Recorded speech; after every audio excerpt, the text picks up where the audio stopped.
Hi everyone, it's Shane from Hanlon's for another Maintenance Monday. Today we're going to talk about grain vac maintenance. So we're starting to see a bit of an incidence again of fans kind of blowing up, or whatever you want to say. They're basically worn out.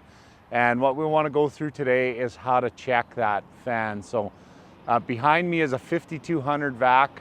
7500 or 1300 is a little easier to do because that fan sits horizontally.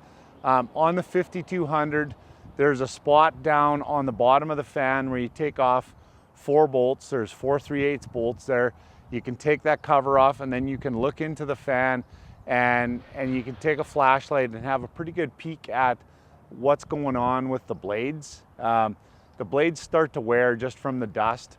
You can also open up the back where your screens are on the 5200 and have a look there and see as far as the wear on the intake fins on that fan. But open it up, have a good look at it.